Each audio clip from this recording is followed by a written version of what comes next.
আসলে আমি বিয়া করতে চাই। আমি যে বিয়া করবো, এই গোটা বাংলাদেশ ঘুরি আসলে আমি একটা মেয়া খুঁজে পাচ্ছি সেটা আমি বিয়া করতে আসছি না। আসলে গোটা বাংলাদেশে মেয়া মেলায় আছে, কিন্তু আমি যেরকম মেয়া বিয়া করবো সেরকম মেয়ে আমার চোখে আজ পর্যন্ত একটা পড়িনি সেরকমভাবে। কারণ মেয়ে আছে, দেখা যাচ্ছে এর দুই তিনটা বয়ফ্রেন্ড, ওর সাথে এখানে চ্যাটিং করে, ওর সাথে পার্কে রিলেশন করে ঘুরে বেড়ায়। একটা পর্দাশীল মেয়ে আমি পাই না। আমি বিয়ে করার জন্য একটা মেয়ে দরকার হয়, যেটা হচ্ছে 5 ওয়াক্ত নামাজ পড়া লাগবে, 2 নম্বরে পর্দা করা লাগবে, 3 নম্বরে স্বামীর অনুগত থাকা লাগবে, এবং 4 নম্বরে রমজান মাসে রোজা রাখা লাগবে।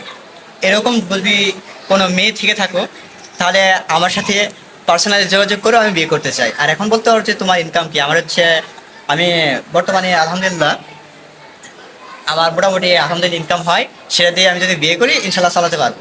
তো সেদিক সেটা ব্যাপার না, যদি এরকম কোনো মেয়ে থেকে থাকে তো আমার সাথে যোগাযোগ করতে পারো। আমি ইনশাল্লাহ এখন হচ্ছে আর 2-1 বছরের মধ্যে বিয়ে করে ফেলবো। মানে মেয়ে পালে, এখন তো মেয়ে পাচ্ছে না, মেয়ে পালে ইনশাল্লাহ বিয়ে করে ফেলবো।